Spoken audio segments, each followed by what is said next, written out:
नाज़रीन, हफ्त रोज़ा अवामी राय के जश्न फ़रोग़ उर्दू में आपका इस्तक़बाल है।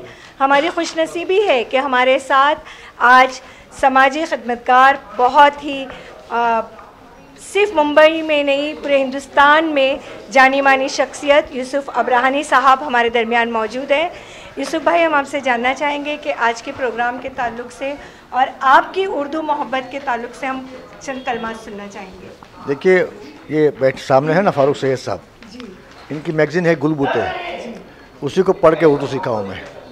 और माशाल्लाह इतनी प्यारी ज़बान है, इतना अच्छा लगता है सीखने को, बोलने को। और ये आज का जो प्रोग्राम अवामी राय, इसकी मेन खासियत ये है कि आज वुमेंस डे है। उस मौके पर हर साल मार्च 8 को डॉक्टर अलाउद्दीन ये फंक्शन करते हैं। तो आज हमने जो भी अरेंजमेंट हो सका हमसे इस्लामी खाना साहब ने अरेंजमेंट किया है, और बहुत ही अच्छे शायर भी आ रहे हैं तो उर्दू को ज़िंदा रखने के लिए, क्योंकि आज उर्दू इतनी प्यारी ज़बान है, उसके चाहने वाले बहुत हैं। लोग कहते हैं कि ज़बान मर रही है, लेकिन ज़बान ज़िंदा हो रही है और मजबूत हो रही है। बड़ी खुशी की बात है कि आज के दिन ये प्रोग्राम हो रहा है, उसमें शामिल होने के लिए आए हैं। शुक्रिया। बहुत बहुत शुक्रिया सर।